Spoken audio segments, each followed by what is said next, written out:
The Tom Woods Show, episode 1242. Prepare to set fire to the index card of allowable opinion. Your daily dose of liberty education starts here. The Tom Woods Show. Man, if you want to look your best, make sure you're wearing a suit that was made for you, not just for some generic man. Well, this week, my listeners can get any premium made-to-measure Indochino suit for just $359 at Indochino.com when entering Woods at checkout. Hi, everybody. Tom Woods here. I sound worse than I feel, I think.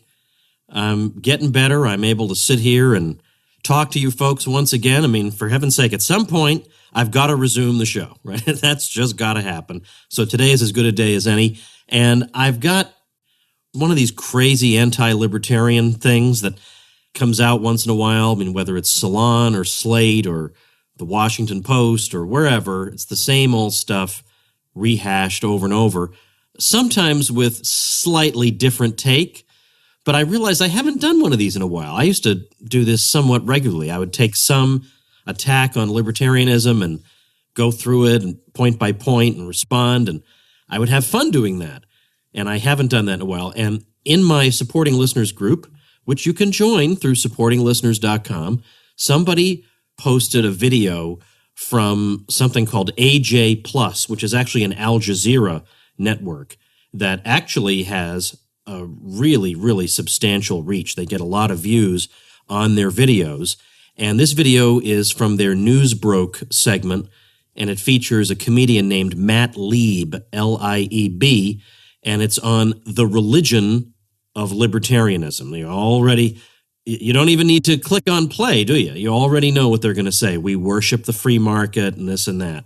And they don't see anything funny about the fact that their system involves saluting pieces of cloth and standing up every day and reciting a pledge to the cloth, and then kids who sit in classrooms with their dear leaders all over the wall, all the presidents, and we're supposed to honor and salute them, and we have special days where we honor these people, and that's all normal and fine, but we put a premium on the idea that people's interactions with each other should be voluntary, and we're the cultists. That's an odd thing. That's just an odd way to think, it seems to me. Moreover, how exactly would you worship a series of exchanges? Because after all, that is what the free market is. It is the nexus of all these voluntary exchanges that take place in society. I don't know how you worship a nexus of exchanges, but that's what it is. And of course, it's either the market or it's the hangman. What is the third option? And yes, he'll deny that it's the hangman, and at worst, it's the jailer. It would be the best he could come back with. But honestly, there are only two ways that you can allocate resources. And one of them involves people entering into agreements voluntarily that both sides consent to. And the other one is one side consents, the other side doesn't. So the side that consents goes and gets a bunch of people with baseball bats or guns or whatever and coerces the other one, either taking his stuff or harming him in some way. That's the only other way you can organize society. There are only those two ways. There's violence and there's nonviolence. There is no other way. So, all right, let me go through this because I think it might be fun. I mean, I'm not saying that a lot of you were going to be tempted to abandon libertarianism if you came across this video, but what the heck, it's fun once in a while. I'll link to the video if you want to torture yourself at tomwoods.com/1242. If I can find it, I'd actually like to read for you what Robert Higgs, who's been a guest on this podcast a number of times, had to say about this very video. In fact, let me just look around for a minute. I do want to share that with you. All right, here it is. This is Bob Higgs. If you don't know Higgs, by the way, he's one of the great libertarian scholars, a great economist, great historian, great economic historian. And he's one of these libertarians everybody loves. Doesn't matter what your allegiances are. Everybody loves Bob Higgs. And he wrote this. He said, "This morning my phone brought up a video presentation by some guy named Lieb. I know nothing about him, never heard of him before today. The 13-minute show features a stupid, deliberately slanderous account of libertarianism, including every half-baked accusation and quarter truth that circulates among people who actually know nothing about libertarianism except that they don't like it. I'm not recommending that you watch this thing. Suit yourself if you doubt my characterization. It's a train wreck of sophomoric, not really funny claims, complete with a variety of pop-ups to support its claims. Dumb, dumb, dumb, childishly dumb. My wonder, however, is about who felt it worthwhile to create and circulate this hit piece about an ideology that is so powerless and unattractive to Americans and everyone else in the world. Why does this promoter fear such an inconsequential threat to his or her worldview? Is this nothing but a diversion meant to keep people from noticing the horrors of the establishment's ideology and programs? And who bankrolled this silly, well, then he uses a bad word. I am genuinely curious. All right, there's Higgs. By the way, I'm not one to use a whole lot of bad language myself, but just so you know, I do try and keep an eye on that and beep it out when it does happen, primarily because, this is just a side note, I want people to be able to listen to this show with kids in the car. And there are other podcasts I wish I could listen to more often, but there are just F-bombs every 3 seconds and other bad language, and I'm not, I don't want my 4-year-old running around talking that way, so I can't listen to them. So my view is I'm competing against who knows how many hundreds of thousands or millions of other podcasts. Why would I want to add an extra obstacle to people listening to them? I want people to listen. I'm putting out a lot of episodes here. I'd like people to listen to them. And I feel like that's an obstacle.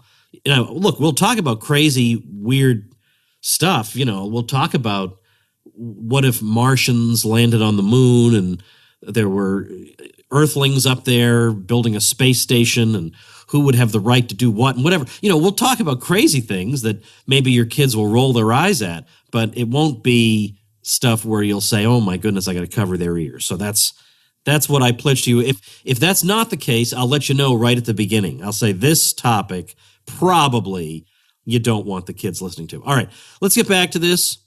He starts this video with some clips from the debate that was held at the 2016 Libertarian Convention between the prospective presidential candidates. And there, of course, obviously at the Libertarian Party convention, you're dealing with people who already understand the ins and outs of libertarianism. They already know the historical and theoretical arguments against certain government programs. So they're not going to go and make the case for why we need to abolish X or Y. They're just going to say we need to abolish X or Y. So naturally, that's going to sound jarring and shocking to a lot of people who don't have that historical background and who haven't done much reading on the subject. When they hear that, they're going to think, wow, these people must be crazy. Also, in these debates, again, people are making assertions that are going to just sound completely unfounded. It's just going to sound like they have no arguments and all they do is make bald assertions. Again, this is because you're dealing with a debate that is intended exclusively for a libertarian audience. So by and large, the people in that room all share the same first principles. So they don't need to get into theoretical discussions of first principles. Now, I'm leaving to the side the fact that obviously libertarians sometimes do differ among themselves on first principles, but in general, when it comes to whether Department X or Y should be abolished, more or less whatever your first principles are as a libertarian, as long as you're a libertarian, you see why we do want to abolish Departments X or Y. So it's a bit of dirty pool for him to reach for the libertarian debate. Like, for example, he pulls out the question of whether the nominees support the idea of driver's licenses, because, of course, that'll make them sound crazy. You don't even think people need driver's licenses? And there were people saying we don't need driver's licenses and then this is stupid. And then Gary Johnson, to the boos of the crowd, said, well, I do think people ought to demonstrate some proficiency before driving, which, frankly, is more or less the correct answer. Because even if the roads were privatized, there is almost no chance that a road owner would not also likewise want to see proficiency demonstrated by drivers. There's almost no chance you're going to have a situation where there would be no kind of requirement. In the same way that for some lines of work, you need to have your eyesight tested, or otherwise you're not cut out for this line of work. Or if you don't have a good enough hearing, you can't do other lines of work. This is all stuff that goes on all the time in the private sector, and nobody bats an eye, and rightfully so.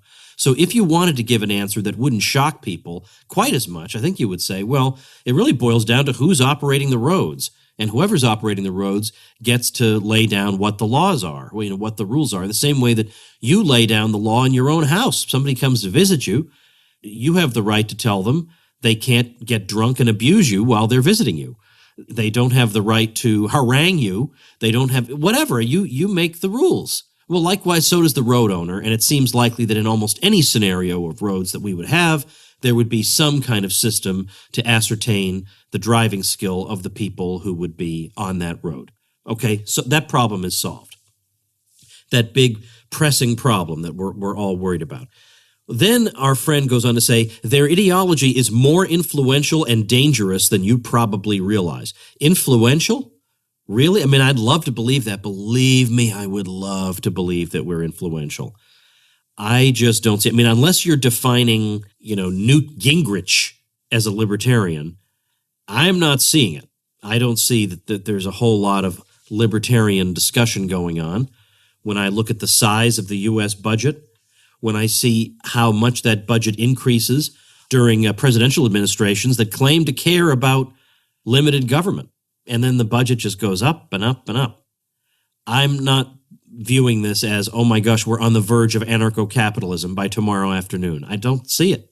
I think that's just crazy hysteria that's typical of his wing of political thought. It's all hysteria. And I have to say, as much as I can't stand the Republicans, I don't see that coming from them. Complete hysteria that is absolutely untethered to reality. All right, to some degree in foreign policy, I suppose you do see that. But I don't really see Republicans in general saying communism is going to take over in the next 3 days. But I do see people saying we have to worry about the Ku Klux Klan, which has between 3,000 and 6,000 members across the country and has zero influence of any kind. And they really feel like an ally of the Ku Klux Klan's in the White House. That's just crazy. That's insane talk. And it's the same kind of bizarre worldview that sees itself constantly besieged that would think libertarianism of all ideologies is super influential to the point where we really need to be worrying about it. Then dangerous. I mean, I guess what gets me about that is that when you are a libertarian, like you, dear listener, and you think about the relationship between the state and you get the real nature of that relationship. You see right through the third grade lesson about the state as your protector, and that's why we honor the presidents who are on the wall, and they may make mistakes from time to time, but they are fighting for your liberty and whatever. You've seen through that years ago. And you've seen through all the propaganda and the flag stuff and the stand up and salute and the songs and just the whole weird cultish apparatus attached to the government. You've seen through that. And then to see somebody come along and say, it would be dangerous if these people had less power, or if we weren't ruled over by these people, that would be really dangerous. You got to stop spreading dangerous ideas, or one day we might not be ruled by these people anymore. And you hear somebody say that and you think, wow, I feel sorry for you. You're like a mental slave. You're like in a prison of some kind. Your mind is in a prison. Dangerous. Then he says, even though his point of view has all the trappings of a religion, he says libertarianism is a religion, pure, unadulterated capitalism. And then jokingly, and by the way, none of these jokes are funny. I know people who tell jokes who don't agree with me, but they're just really funny and you just can't help yourself. This guy is he's not just unfunny, he's anti-funny, I would say. He says, invisible hand of the free market, take the wheel. Okay, again, that's just silly. We're not worshiping a series of exchanges. Our view is simply that we think it's better that for an exchange to take place, both sides should agree to it, instead of one side going and getting a bunch of billy clubs and beating the other side into submission. That's what we prefer. We prefer peaceful human interaction. Now, you can say that we're naive to believe in that. You'd be wrong, but you could say that. I would at least understand where you're coming from. But to say that that's not even admirable, that there's nothing attractive about that at all, why can't you at least say, I wish we could live in a world where libertarian ideas had a fighting chance, where they really did work? Because wouldn't that be a great world, where we didn't have to use the billy club on each other? Wouldn't that be a great world? I mean, why can't people at least say that? I wish we could live in that world. But instead, it's this whole nonsense about, we have this religious belief in an invisible hand. Well, that invisible hand metaphor is pretty unhelpful. The point of it is that with government, the hand is very visible. It's the hand that's throwing you in jail. It's very visible. It's the hand that's ordering you into the gulag. It's the hand that's ordering you into the labor camp, or to a lesser scale, ordering you around, telling you what your occupation is going to be. The beauty of the free market is that we don't need a person with a bullhorn ordering everybody around in order to make sure that all the goods we need get produced. That doesn't happen. What happens is, because of prices which emerge spontaneously from free human interaction, people are led to those areas of the economy where they are the most value productive. And in those areas of the economy where we see there's increasing demand and therefore a lot of profits to be made, you get more and more firms going into the production of whatever that good is. And the increasing abundance of that good then pushes the profit rate down, and that means that fewer and fewer firms will be attracted to that product in the future. And now you get to a point where, all right, now you're producing about what we need, and now firms will be more likely to go into the production of other goods where there's great demand and a lot of profits to be made. So they go into there, and that pushes profits down there. So there's a natural regulation of production. And moreover, losses likewise send the same message to producers. You make losses, that means you're producing something inefficiently, you're being wasteful with our limited resources.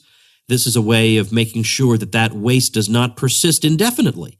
Whereas obviously when resources are politically controlled, what's to stop the wasteful production processes or just waste in general what's to stop it from going on perpetually? Because they're not subject to the profit and loss mechanism of the market. They can just get more money by just going to us and taking it. So they can just continue to be wasteful in perpetuity. On the market, you get savaged if you're wasteful. The resources you have control over, you don't have control over anymore. They leave your possession, and they wind up in the hands of people who are better stewards of those goods. Notice I'm using a lot of lefty sort of terms to show how they actually apply much better to libertarianism. So that's the beauty of the profit and loss system. The losses make sure that you're not producing the good extremely wastefully and expending capital resources that are better used in the production of more urgently needed things. Or they make sure that a particular industry is not simply bombarded with entrants, because it could be that that market is already saturated, that need is already met, and it simply can't take another firm. Or the existing firms are just better than you. So it'd be better for you to take your resources and apply them to some other unmet human need. And this all gets done without a single person being in charge of the whole thing, which would be a disaster. And any idiot who thought he could do that would be the last person in the world you would want doing it. So we're supposed to be made to feel silly for thinking that's kind of neat, that we're supposed to be made to believe that we're engaged in a religious worship of the market, when actually wouldn't any normal person observing this process, learning about it, just be grateful for it? I'm grateful that it turns out that when you let people just interact with each other freely, the result is abundance, the likes of which the world has never seen, and it ensures that the goods people most demand are the ones that get produced in the greatest amount. And then there's still niche areas. I mean, just even if you don't like current popular music, it's if it were democracy and we just voted on music, then I would be ready to jump off a cliff because I'd be listening to horrible music all the time. But thankfully, the market is not democracy because, yeah, those people can get their music, but just because I don't like what 51+% of people like doesn't mean I won't be catered to. There's always money to be made catering to my likes. And so I can still go listen to a symphony or listen to my progressive music or whatever, and we're all happy. So it's a vastly superior system to a political democracy. Wow, this is going on much longer than I thought it would. All right, let me get back to this. He says, libertarians don't see society as a collective. They believe in radical individualism. You don't have to believe in radical individualism to be a libertarian. A radical individualist would be somebody who just has no connections with other people, so doesn't care about family or community or doesn't belong to any clubs or just has no feeling of association whatsoever. I don't know anyone like that. I think they make this up. I actually do not know anybody. Even people who say they're individualists don't actually act in that way. And when they say libertarians don't see society as a collective, well, I don't even know what that's supposed to mean. What is that supposed to mean? Obviously, society is a collective. What else would society be? Our point is that society and the state are not the same thing, and that society isn't something that acts. Only individuals act. So we sometimes clarify that point. But there's always this conflation of the state and society. Don't you think society should do such and such? Yeah, society should do such and such. But that doesn't mean that we need to get the billy clubs out. It doesn't mean the state has to do it. Society can do it. And yes, society is a collective. It's just a collective of individuals. I really do not understand what he means by that. Libertarians don't see society as a collective. I don't even understand what else society could be. So maybe I'm just not getting it. What else could society be? It just means that it's not a collective that ought to be able to, let's say, dispose of your life or tell you that for the next 2 years you're going to be fighting in some jungle somewhere. We don't believe in that. We believe in a society that's peaceful, that doesn't engage in physical aggression against people. So we believe in an anti-state society.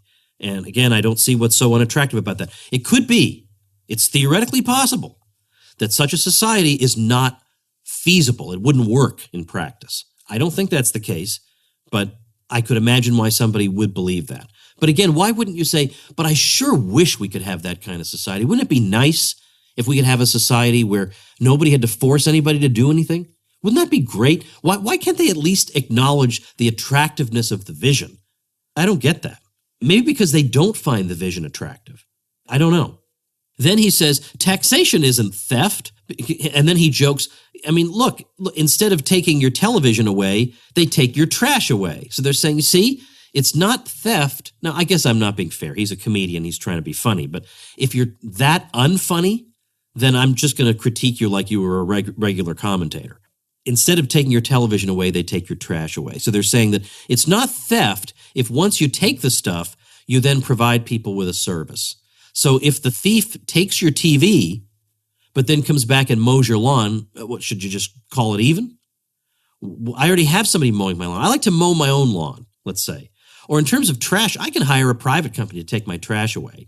You don't need to steal my money and then spend it on a service I could have gotten anyway. And then there's a whole lot of thing about, obviously he cannot understand how the market would provide a whole bunch of services. So he hasn't looked through any of the libertarian literature talking about how various services would be provided. He just assumes none of them would be provided. We would all be standing around with the greatest technology in the history of the world. We'd all be standing around going, I don't know how we could get lots of water thrown onto a fire.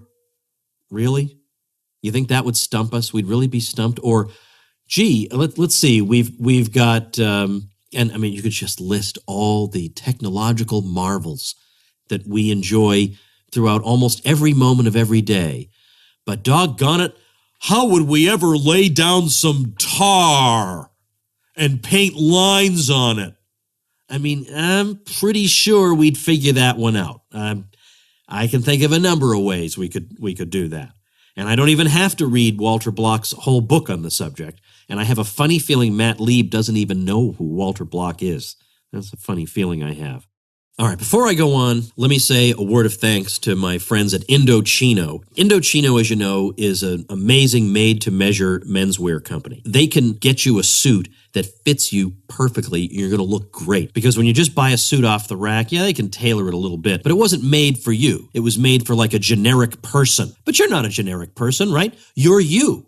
So it's very simple. You visit a stylist at the showroom, or you do it online at Indochino.com, and you get your measurements taken. And I can tell you the process is smooth and easy. You choose some customizations, and before you know it, you're just sitting and relaxing, waiting for your suit to come sometime in the next couple of weeks. This week, my listeners can get any premium Indochino suit for just $359 at Indochino.com when entering Woods at checkout. That's 50% off the regular price for a made-to-measure premium suit. Plus, shipping is free. That's Indochino.com, promo code Woods for any premium suit for just $359 and free shipping. That's an incredible deal for a premium made-to-measure suit. Indochino is also expanding into casual clothing. Your made-to-measure chinos will quickly become your go-to pant, pairing as easily with a suit jacket as they do with a sweater. And they'll be good any time of year for any occasion, from boardroom meetings to Sunday brunches. Indochinos at an introductory price of $79 US. All right, now back to the fun here. Then we get, what would healthcare in a free market look like? And this is supposed to be scary and dangerous. So he gives us an answer that Gary Johnson gave in the debate. And it was a perfectly good answer. There's nothing wrong with his answer. And the comedian just goes and makes fun of the answer. But there's nothing wrong with that answer. Now, in this area, you could go and give some good wonkish responses about free market healthcare and stuff like that, and that would be a perfectly good answer. But what I really like is giving a real-life example of what it could look like, because it's already here in some ways.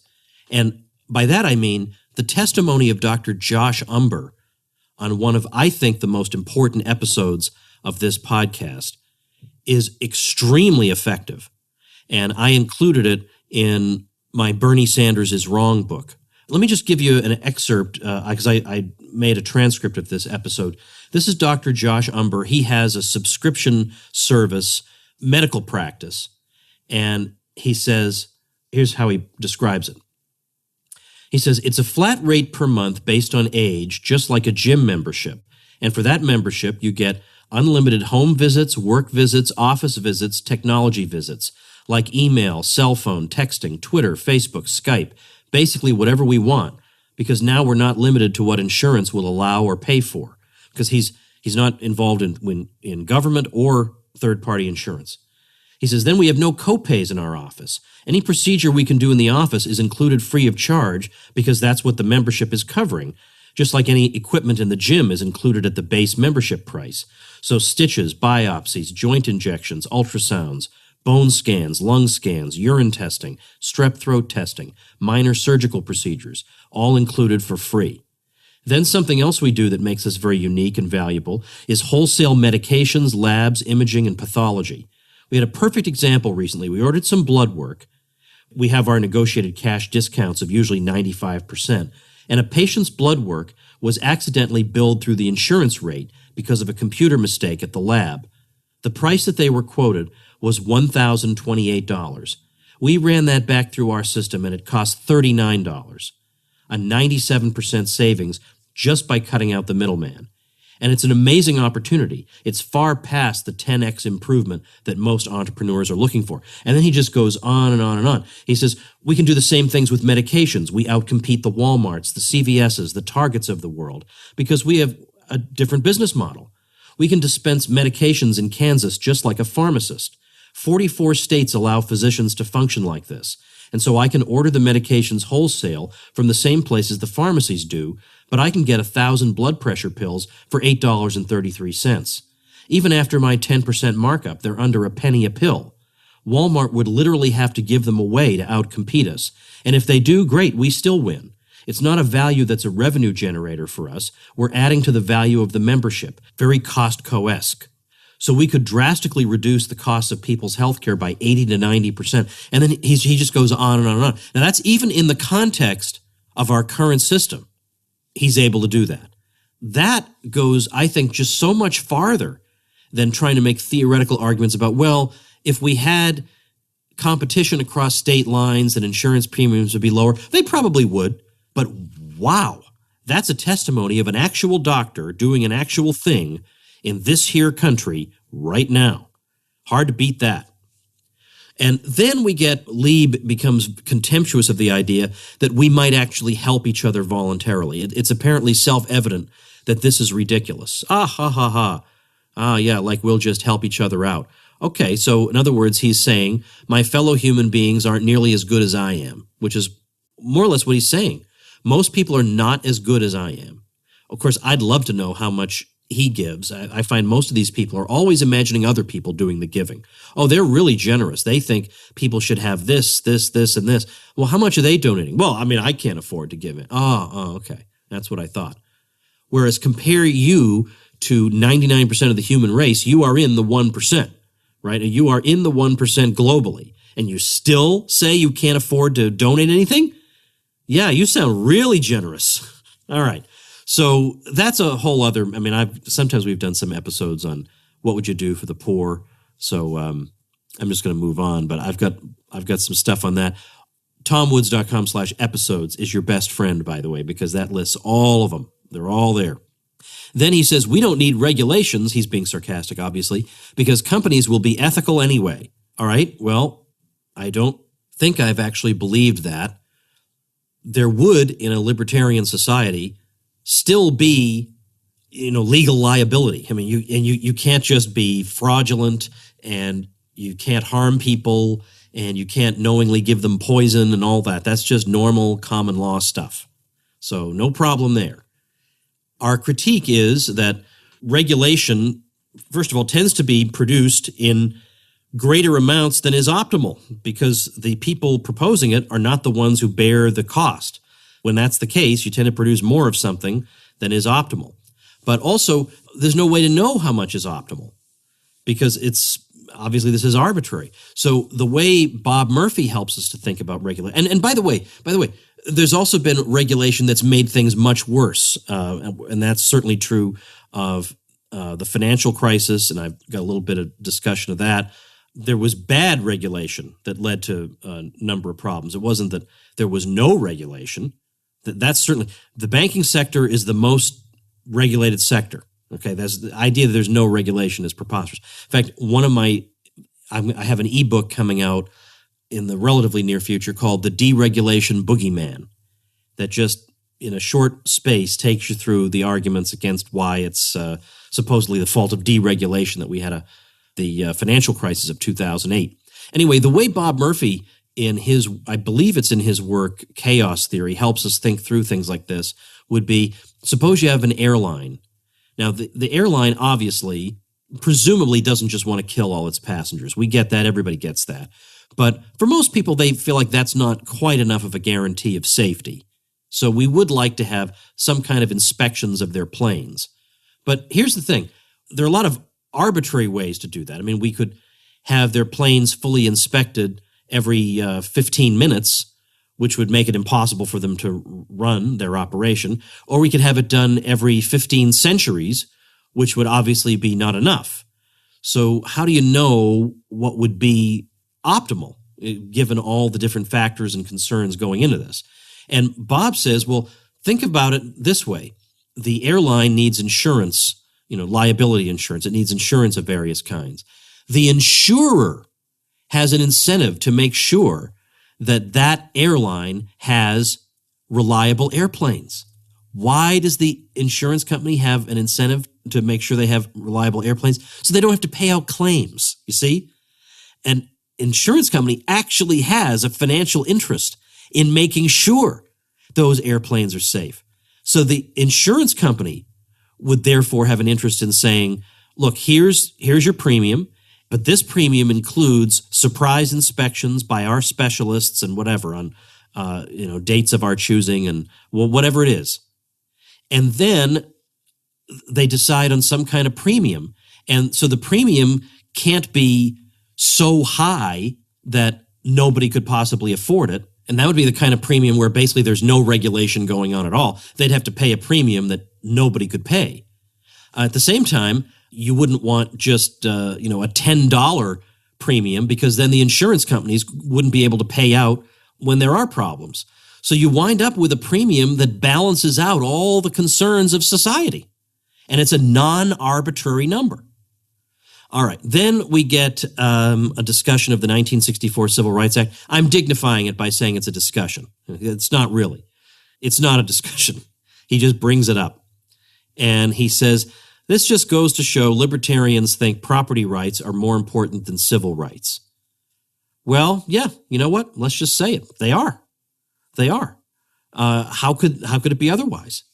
Civil rights can only exist within a society, whereas property rights can exist even before you've established a society, even while people are just walking around trying to find a place to stand. And there's a lot of unowned land, you can have property rights. But you can't have civil rights yet before you've even laid out how the society is going to run and what the rules are. And so logically, property rights come before civil rights. That's absolutely true. But what our critic here doesn't quite get is that when you adhere to a radical and strict property rights position, it leads you down some radical roads on both sides of the spectrum. So yes, it's true that if you believe in strict property rights, that means that nobody has to be part of an interaction he doesn't want to be part of. If there's going to be an interaction between two people, both people have to consent to it, period. I don't care that this makes people feel unhappy or whatever. That's the rule. That's how civilized people interact with each other. If you don't want to interact with me, then you know what? That's your loss, buddy. But I'm not going to go get a billy club and say you've got to interact with me. I mean, to the contrary, why would, like, for example, if you were selling me something, but you don't want to sell it to me because I'm a libertarian or something, then at that point, I would say to myself, why on earth would I want to give this guy my money? I mean, really, what a deranged way to think. Why do I want to give this guy who's treating me like this my money? I'll go out and find somebody else to give my money to. But on the other hand, and this is what he misses, it also means that if you take a strict private property approach, then you have to favor, and this is going to give some of my listeners a heart attack, you have to favor reparations for slavery. Now, that does not mean you have to favor all white people have to send a check to all black people. No, that is not defensible in any way. But if it's the case that somebody can demonstrate that this particular piece of land was owned by this particular person, and my ancestor worked this particular piece of land, and we can trace it now down to an heir, well, then whatever, if I was 1/500th of the labor force, then I'm entitled to 1/500th of the value of that land. Now, this is what Walter Block says. He says, there's no reason there should be a statute of limitations on this. If somebody's been wronged, then the wrong needs to be fixed. Now, there's a natural statute of limitations that tend to be placed on these things in that records get spottier and spottier the more distant we go into the past. And it becomes far more difficult to establish who the owner is. Let's say who's entitled to what. And so eventually you more or less do recognize the property titles that exist currently. You should. In fact, I'll link to Walter's article because he actually gives really good libertarian arguments here. But I mean, leave aside all the political correctness surrounding that issue. Just forget that for a minute because it clouds the way we think. We think, I want to stick it to those PC people come what may. Get that out of your head for just a minute. If we were dealing today with one group enslaving another group, and then the group is freed, and then there's no real reparation made, but a generation later, people say, here are specific people who were wronged by other specific people, and the heirs of the people who did the wronging are enjoying the fruits of that. Well, they should have to pay. I don't care where you are on the PC spectrum. Anybody listening to this, you have to know that is how you would feel. You would say, of course they have to pay. And likewise, if you can demonstrate this, if you can demonstrate a clear connection between you and land and somebody else in land and your heirs and their heirs, then yes, you ought to be compensated. Now, it doesn't mean that people have said, well, black people have already been compensated through government programs or whatever. That's not the same thing. It's the people who committed the wrong and who enjoy unjust fruits from that wrong are the ones who are supposed to make reparation to the people who were wronged. And so that doesn't matter what your race is or whether it's politically correct or not to think this way. That's what a strict private property libertarian approach demands. And that's a radical position to take. Likewise, we believe that no explorer, whether European or otherwise, can just show up on some new continent and plant a flag and say, all right, as far as the eye can see, all this land is hereby claimed for King so-and-so. You can't do that. That's not how you come to own something.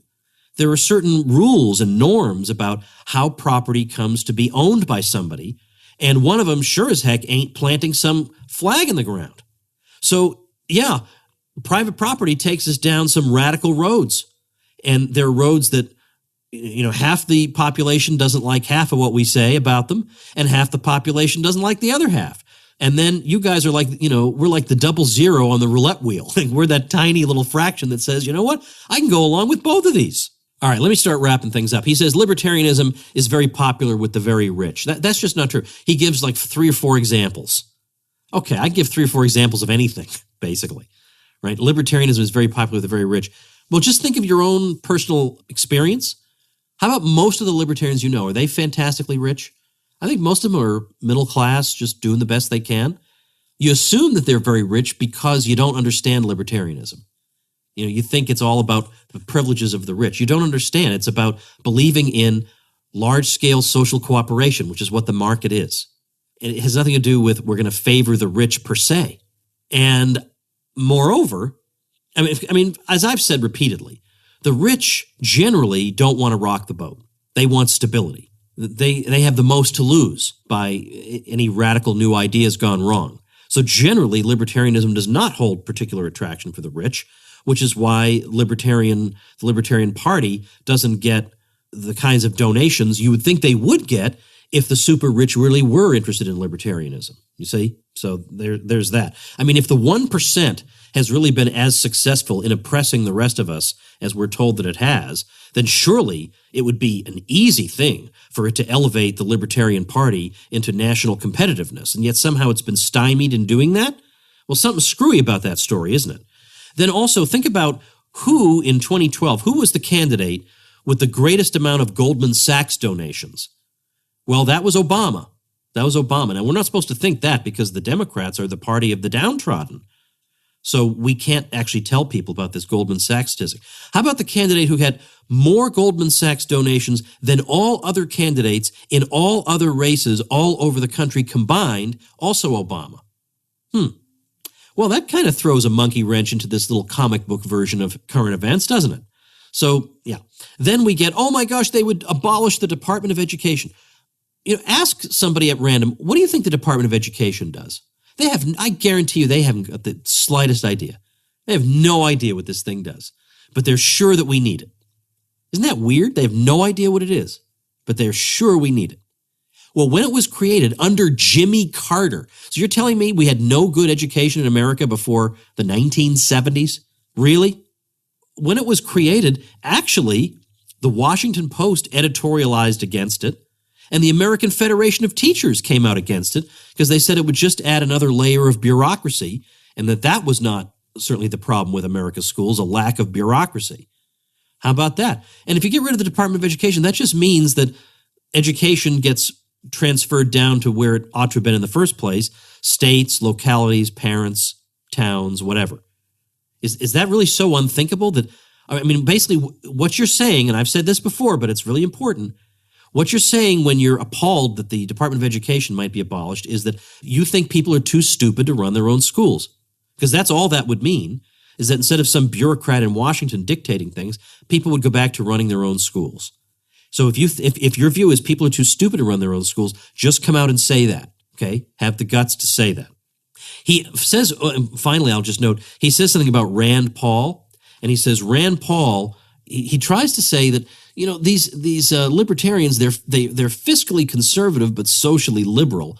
And then he cites Rand Paul, of all people. I would not describe as socially liberal, but I think he means maybe because Rand has been interested in criminal justice reform and in, maybe modifying the drug laws or whatever. And he says, the problem here is that liberals are just being sucked into Rand Paul. They're saying, yeah, he may be fiscally conservative, but he sure is good on these other issues. Now, ask yourself, is that the experience you've had with liberals, that they're all just fawning over Rand Paul? I've found that, to the contrary, despite his efforts, his good faith efforts to reach out to them on those issues, he's had nothing but doors slammed in his face and abuse and people cheering on a guy who beat him up. That's what I've seen. Instead of saying, hey, you know, it's interesting that you're an actual maverick, unlike that phony McCain. You actually do say some things that are a little bit unusual once in a while, and it takes some guts to do that, and we sure appreciate that once in a while there is somebody on the Republican side who... Could you imagine these people ever speaking that way? Never. They want to be, and this is why, again, I've tried to tell libertarians who are just so eager to make sure the world knows how PC they are, it doesn't matter. These are people... Rand Paul is the perfect example. You go out of your way to appeal to these people. They don't care. If you're not fully on board with their program, you are a Nazi. You are a white supremacist. They don't care. So therefore, do not spend your life depriving yourself of your own dignity by trying to appeal to people who will never be able to stay on the side of you. That's my advice. I think that's darn good advice. All right, I think I am done for today. If you appreciate what I'm doing, then do please hop on over to supportinglisteners.com and be part of our great community over there, and I'll see you tomorrow. Become a smarter libertarian in just 30 minutes a day. Visit TomWoods.com to subscribe to the show for free, and we'll see you next time.